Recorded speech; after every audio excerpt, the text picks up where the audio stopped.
বাংলাদেশ ও ভারতের মধ্য দিয়ে প্রবাহিত উল্লেখযোগ্য নদী হল গঙ্গা, যেটি বাংলাদেশে প্রবেশের পর পদ্মা নাম ধারণ করেছে। নদীটির বাংলাদেশ ভারত সীমান্তের একপাশে বাংলাদেশের চাঁপাইনবাবগঞ্জ জেলা, অপর পাশে ভারতের মুর্শিদাবাদ জেলা। আর মুর্শিদাবাদ জেলারই ছোট্ট একটা পৌর শহরের নাম হলো ফারাক্কা। আর এই ফারাক্কাতেই ভারত সরকার তৈরি করেছে নদীমাতৃক দেশ বাংলাদেশের সবচেয়ে বড় গলার কাটা ফারাক্কা বাঁধ। গঙ্গা নদীর উপর নির্মিত এই বাঁধের মাধ্যমে গ্রীষ্মকালে ভারত সরকার পানি আটকে রেখে বাংলাদেশের পদ্মা অববাহিকাকে মরুভূমিতে পরিণত করে, আর বর্ষাকালে বাঁধের গেট খুলে দিয়ে বাংলাদেশে সৃষ্টি করে বন্যার। ফারাক্কা বাঁধের মাধ্যমে চালানো এমন অগ্রাসন রুখে দিতে সম্প্রতি বাংলাদেশের নেটিজেনরা ফারাক্কা বাঁধের বিপরীতে আরও উঁচু করে বাংলাদেশে একটি বাঁধ নির্মাণ করতে পরামর্শ দিয়েছেন। আবার অনেকের মনে প্রশ্ন, নদীতে বাঁধ দিলেই কি বাংলাদেশের পানি সমস্যা সমাধান হবে? আদৌ কি বাংলাদেশে বাঁধের প্রয়োজন আছে? উন্মোচনের আজকের পর্বে সেই সম্পর্কেই আলোচনা করা হবে। ফারাক্কা বাঁধ নির্মাণের মূল উদ্দেশ্য ছিল গঙ্গা নদীর পানি একটি খালের মধ্য দিয়ে হুগলি ভাগীরথী নদীতে প্রবাহিত করার মাধ্যমে কলকাতা বন্দরের নাব্যতা সংকট দূর করা। ফারাক্কা থেকে কলকাতা বন্দরের দূরত্ব 300 কিলোমিটারেরও বেশি। ফারাক্কা বাঁধ থেকে যে কৃত্রিম খালের মাধ্যমে হুগলি নদীতে পানি পরিবহন করা হয়, সেই খালের দৈর্ঘ্য 40 কিলোমিটার।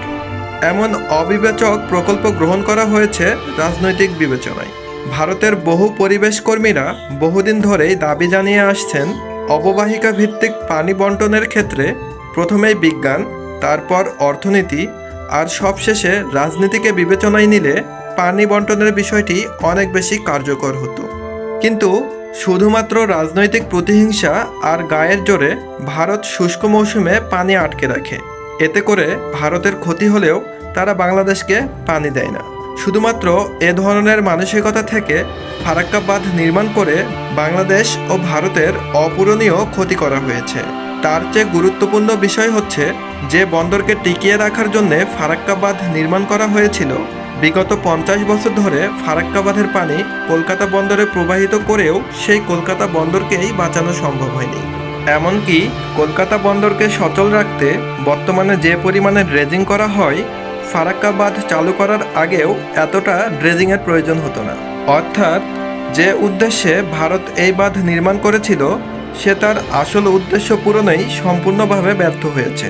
তবে ফারাক্কা শুধুমাত্র একটি বাঁধই নয়, এই অবকাঠামোটি সড়ক ও রেল যোগাযোগের মাধ্যম হিসেবেও ব্যবহৃত হয় এবং ফারাক্কা তাপবিদ্যুৎ কেন্দ্রেও এখান থেকে পানি সরবরাহ করা হয়।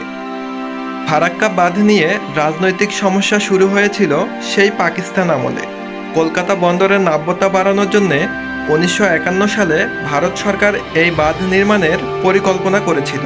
1961 সালে ফারাক্কা বাঁধের কাজ শুরু করার পর থেকে তৎকালীন পাকিস্তান সরকারের কাছ থেকে ব্যাপক বাধার সম্মুখীন হয় ভারত। এরপর গোপনে অত্যন্ত ধীর গতিতে ভারত সরকার এই বাঁধের কাজ এগিয়ে নিতে থাকে। কিন্তু 1971 সালে বাংলাদেশ স্বাধীন হবার পর তাদের আর কোনো বাধা থাকে না। এরপর 1974 সালে ফারাক্কা বাঁধের নির্মাণ কাজ শেষ হয়। 1974 সালে বাংলাদেশের তৎকালীন প্রধানমন্ত্রী বঙ্গবন্ধু শেখ মুজিবুর রহমান প্রধানমন্ত্রী ইন্দিরা গান্ধীর সাথে ফারাক্কা পানি বন্টন সম্পর্কে আলোচনা করে। সে সময় একটি চুক্তি হয় যে ফারাক্কা নিয়ে বাংলাদেশ ভারত একটি চুক্তিতে আসার আগ পর্যন্ত ভারত ফারাক্কা বাঁধ চালু করবে না। কিন্তু কলকাতা বন্দরে পানি পরিবহনের জন্য ভারত যে কৃত্রিম খালটি তৈরি করেছিল, সেই খালটি ঠিকভাবে কাজ করছে কিনা সেটা পরীক্ষা করার জন্য ভারত বাংলাদেশ সরকারের কাছ থেকে সাময়িকভাবে অনুমতি চায়। ভারত বলে 1975 সালের 21শে এপ্রিল থেকে 31শে মে পর্যন্ত শুধুমাত্র 41 দিনের জন্য তারা পরীক্ষামূলকভাবে ফারাক্কা বাঁধ চালু করবে। কিন্তু এরপরে প্রায় 50 বছর পার হলেও তাদের সেই 41 দিনের সময় আর শেষ হয়নি। ফারাক্কা বাঁধের কৃত্রিম খালটি পরীক্ষা করার জন্যে বাংলাদেশ সরকার ভারতকে 310 থেকে 450 কিউসেক পানি অপসারণ করার অনুমতি দিয়েছিল।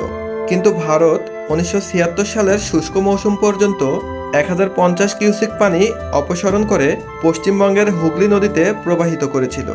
বাংলাদেশের সাথে করা ভারতের এ ধরনের অন্যায় জাতিসংঘের সাধারণ পরিষদে আলোচনা করা হলেও বিষয়টি ভারত তেমন পরোয়া করেনি। এরপরে 1978, 82, 85, 92 সালে স্বল্পমেয়াদী পানি বন্টন চুক্তি হলেও কোনোবারই ভারত তার কথা মতো কাজ করেনি। এরপর 1996 সালে হওয়া 30 বছর মেয়াদী গঙ্গা চুক্তিতে পানি বন্টনের বিষয়টি স্পষ্টভাবে বলা হলেও ভারত বরাবরই চুক্তির শর্তগুলো ভঙ্গ করে এসেছে। ফারাক্কা বাঁধের কারণে বাংলাদেশের 2500 কিলোমিটারের নদীপথ সম্পূর্ণভাবে নাব্যতা হারিয়েছে। সেই সাথে এই অঞ্চলের 49টিরও বেশি শাখা নদীর অস্তিত্ব একেবারে বিলীন হয়ে গেছে। শুধুমাত্র ফারাক্কা বাঁধের কারণে গঙ্গার উজানে বিহার ও উত্তরপ্রদেশ এবং ভাটিতে সুন্দরবন পর্যন্ত পরিবেশের মারাত্মক বিপর্যয় দেখা দিয়েছে। বাংলাদেশকে মিথ্যা কথা বলে সম্পূর্ণ প্রতারণার মাধ্যমে ফারাক্কা বাঁধ চালু করা হয়েছিল। সুদীর্ঘ 50 বছর ধরে শুধুমাত্র এই ফারাক্কা বাঁধের কারণে প্রতি বছর বাংলাদেশের আর্থিক মূল্যে 300 কোটি মার্কিন ডলারের ক্ষতি হয়। গঙ্গা পদ্মা একটি আন্তর্জাতিক নদী। এই নদীতে উজানের দেশ হিসাবে ভারতের যেমন অধিকার রয়েছে, তেমনি ভাটির দেশ হিসেবে বাংলাদেশেরও সমান অধিকার। কিন্তু আন্তর্জাতিক আইন লঙ্ঘন করে ভারত বাংলাদেশকে পানির ন্যায্য অধিকার থেকে বঞ্চিত করে আসছে। সাম্প্রতিক সময়ে ভারতের ত্রিপুরা রাজ্যের ডুম্বুর বাঁধের গেট খুলে দেওয়ায় বাংলাদেশের দক্ষিণ পূর্বাঞ্চলীয় জেলাগুলোই নজিরবিহীন বন্যার সম্মুখীন হতে হয়েছে। এরপর থেকে সামাজিক মাধ্যমগুলোতে নেটিজেনরা ফারাক্কা বাঁধের বিপরীতে বাংলাদেশকে ফারাক্কা বাঁধের থেকে আরও বেশি উঁচু করে একটি বাঁধ নির্মাণের দাবি জানিয়ে আসছে। কিন্তু বিশেষজ্ঞরা বলছেন, বাঁধের বদলে বাঁধ নির্মাণ করলে বাংলাদেশের লাভের থেকে আরও ক্ষতির পরিমাণ বেশি হবে।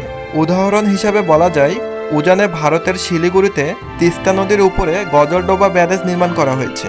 তার কিছুটা ভাটিতে বাংলাদেশের লালমনিরহাট জেলায় তিস্তা নদীর উপরে তিস্তা ব্যারেজ নির্মাণ করা হয়েছে। এমন অল্প দূরত্বের মধ্যে দুটি বাঁধ নির্মাণ করায় বাংলাদেশের আরও ভাটিতে তিস্তা নদী একেবারে মরুভূমিতে পরিণত হয়েছে। আরও গুরুত্বপূর্ণ বিষয় হচ্ছে, ভৌগোলিকভাবে বাংলাদেশের সকল নদীর অবস্থান ভাটিতে এবং ভারতের নদীগুলোর অবস্থান উজানে। নদীর পানি সবসময় উজান থেকে ভাটির দিকে প্রবাহিত হয়।